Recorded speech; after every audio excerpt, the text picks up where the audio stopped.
Apakah sudah terlihat, Bu, untuk paparannya? Ya, sudah terlihat Ibu.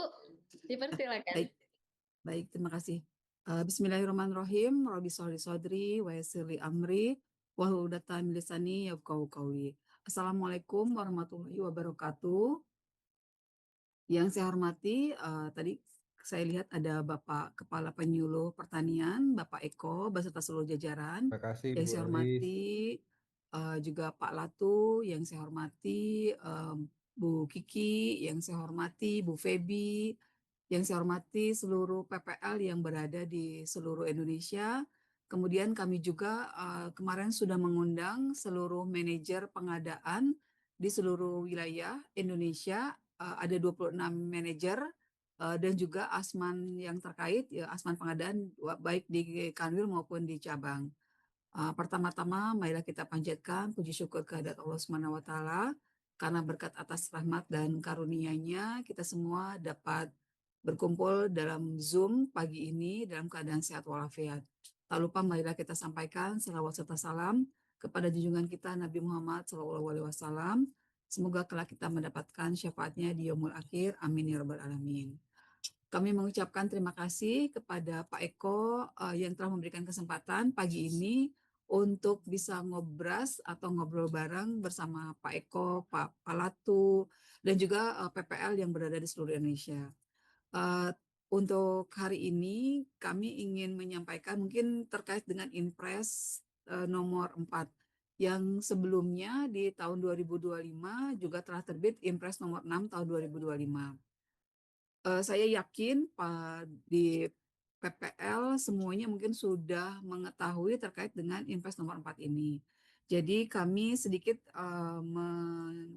menyampaikan sedikit saja terkait dengan beberapa hal yang ada di dalam Inpres nomor 4 ini.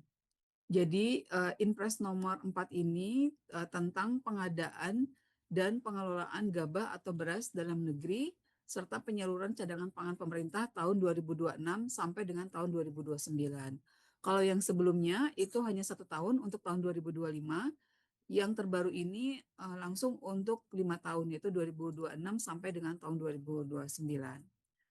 Adapun Inpres ini dikeluarkan oleh Pak Presiden dalam rangka mendukung penguatan cadangan beras pemerintah guna meningkatkan ketahanan pangan nasional dan pencapaian swasembada beras, serta meningkatkan pendapatan petani sehingga Bapak Presiden menginstruksikan melalui Inpres nomor 4 ini kepada Menteri Koordinator Bidang Pangan, kemudian Menko Bidang Perekonomian, dan termasuk juga kepada Bapak Menteri Pertanian, serta kepada Dirut Bulog.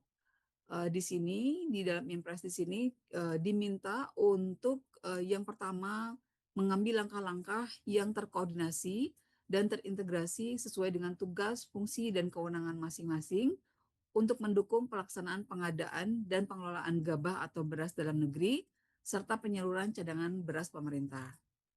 Kemudian yang kedua, di poin kedua ini untuk poin satunya adalah yang pertama melaksanakan pengadaan gabah atau beras dalam negeri untuk tahun 2026 dengan ketentuan di sini ada sedikit yang berbeda dengan tahun sebelumnya.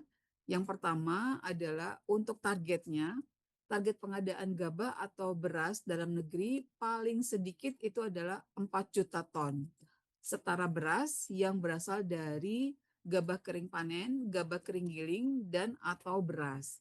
Kemudian di poin B-nya adalah untuk harga pembelian pemerintah sebesar 6.500 per kilo untuk gabah kering panen dengan segala kualitas yang telah memasuki usia panen di tingkat petani. Nah, ini yang ingin kami highlight adalah terkait dengan perbedaannya dengan tahun kemarin adalah di tahun ini ada penekanan terkait dengan walaupun perumbulok itu melakukan penyerapannya dengan segala kualitas, tetapi dengan catatan yang telah memasuki usia panen di tingkat petani. Kemudian untuk yang di poin C-nya, pengadaan gabah kering panen sebagaimana dimaksud pada huruf B, diolah menjadi gabah kering giling dan atau beras sesuai dengan standar kualitas cadangan beras pemerintah. Nanti kita bisa lihat juga di Keputusan Kepala Badan Pangan Nasional nomor 2 yang telah diubah menjadi nomor 14 dan nomor 16. Di situ disampaikan terkait dengan baik kualitas untuk GKP maupun untuk berasnya. Kemudian di nomor D-nya, pembelian untuk gabah kering giling sesuai dengan standar kualitas harga pembelian pemerintah. Namun untuk saat ini, untuk pembelian GKG sendiri di Keputusan Kepala Badan Pangan Nasional, baik nomor 2 yang diubah menjadi nomor 14 maupun yang diubah menjadi nomor 16, itu untuk harga GKG sendiri belum ada diatur. Kemudian nomor berikutnya adalah terkait dengan pembelian beras di gudang Bulog dengan harga pembelian beras dengan standar kualitas cadangan beras pemerintah. Untuk yang pembelian di gudang Bulog ini untuk yang beras sesuai dengan Keputusan Kepala Badan Pangan Nasional nomor 2 yang diubah menjadi nomor 14 dan diubah lagi menjadi nomor 16. Di situ untuk harga pembelian beras sendiri adalah 12.000 af gudang Bulog.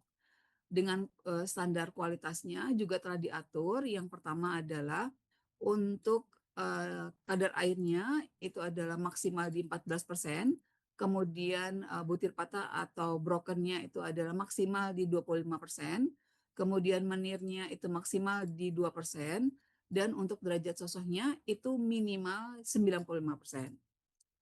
Jadi dengan standar kualitas yang seperti diatur tersebut yang bisa kita terima untuk pembelian beras. Untuk selanjutnya, next. Adapun sebagaimana tadi kami sampaikan, untuk target pengadaan ini sendiri untuk tahun 2026 adalah 4 juta setara beras. Untuk GKP-nya sendiri, targetnya adalah 5.739.166 ton yang tersebar di seluruh wilayah Indonesia. Jadi ini untuk targetnya dari mulai Januari sampai dengan Desember sudah kita berikan kepada seluruh kanwil di seluruh Indonesia dengan target yang dapat dilihat di slide. Next. Untuk realisasinya sendiri, sampai dengan posisi tanggal 19 April, kita sudah menyerap sebanyak 4.163.945 ton atau 72,55% dari target 5.739.166 ton. Adapun untuk pencapaian target realisasi yang tertinggi itu di Kanwil Jatim saat ini sudah menyerap sebanyak 1.35.665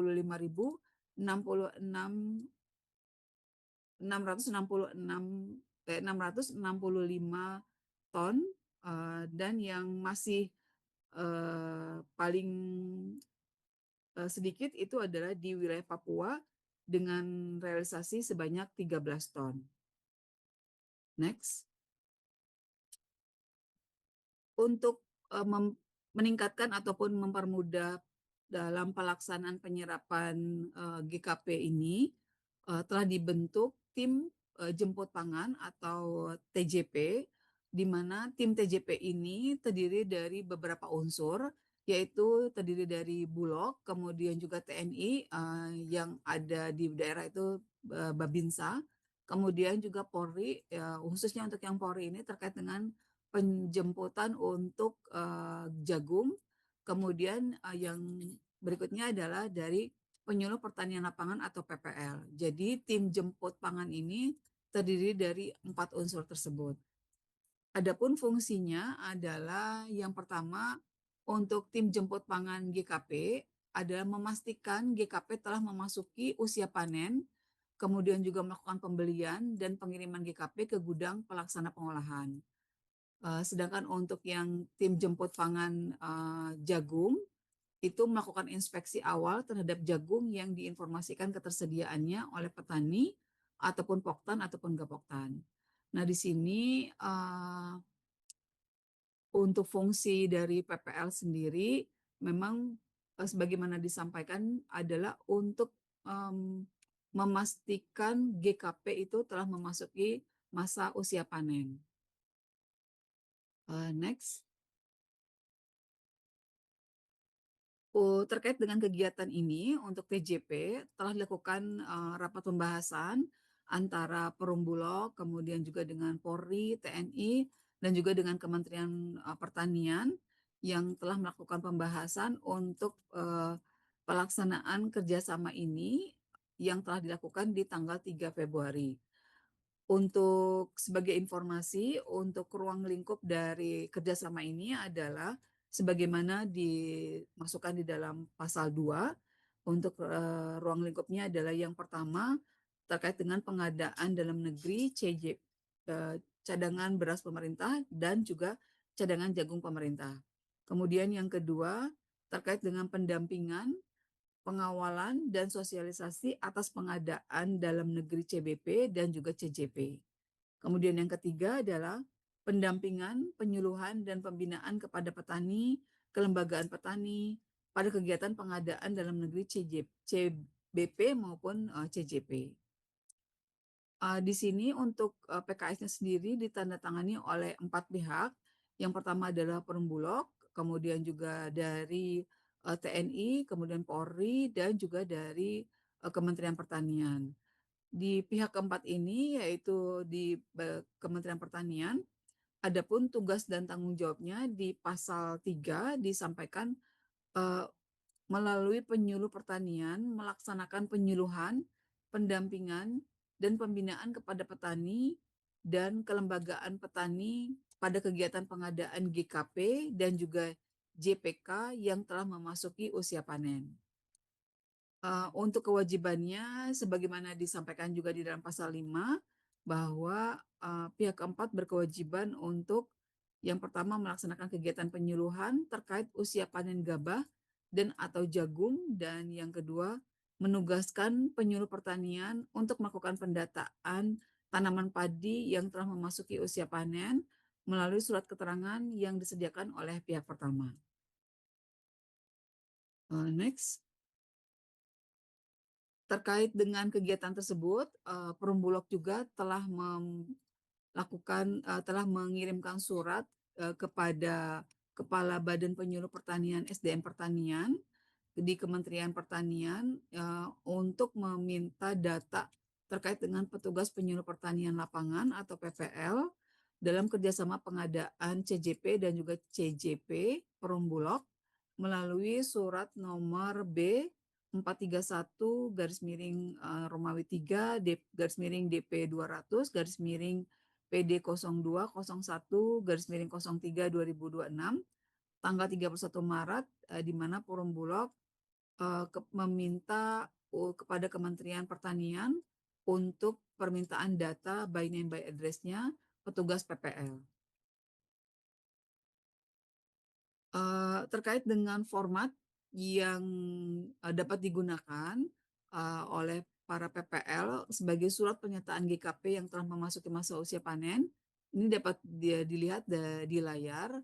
Di sini untuk surat pernyataannya diberikan oleh para PPL yang menyebutkan nama, kemudian juga jabatan, kemudian wilayah binaannya itu di desa mana, kemudian kecamatan dan kabupaten kota. Kemudian nanti di situ ada surat pernyataannya yang terkait dengan bahwa untuk pengadaan GKP ini memang sudah memasuki masa usia panen. Next.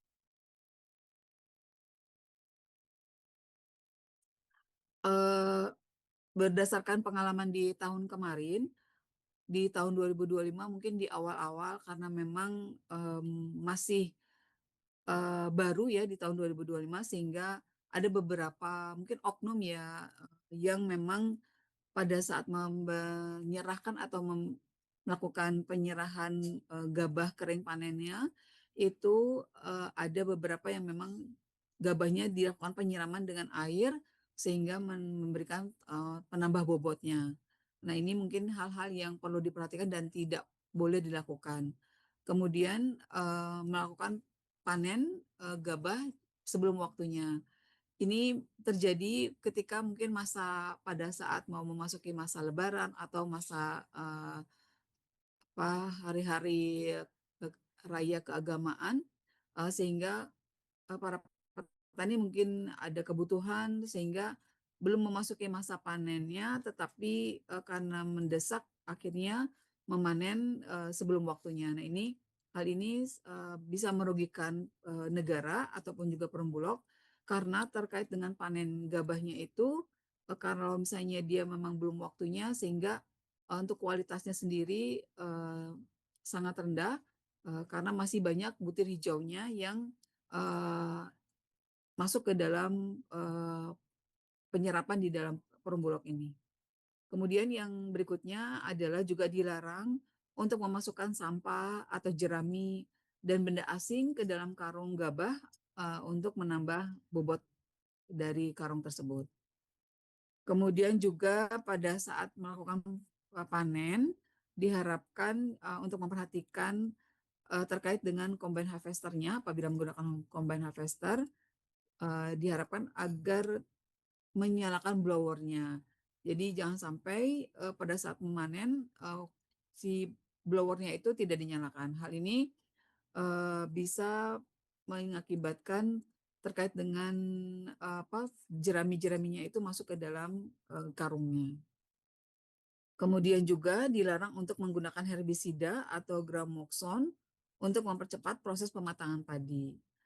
Nah, ini untuk beberapa hal yang menjadi perhatian dan harapannya untuk di tahun 2026 ini, terkait dengan penyerapan GKP yang dilakukan oleh perum Bulog bisa memberikan kualitas yang lebih baik sehingga rendemen yang dihasilkan juga, bisa lebih tinggi, sehingga beras yang akan disalurkan oleh perum Bulog pun menjadi, beras yang memiliki kualitas yang baik. Mungkin itu yang dapat kami sampaikan, lebih kurangnya kami mohon maaf apabila ada hal-hal yang kurang berkenan. Terima kasih. Wassalamualaikum warahmatullahi wabarakatuh.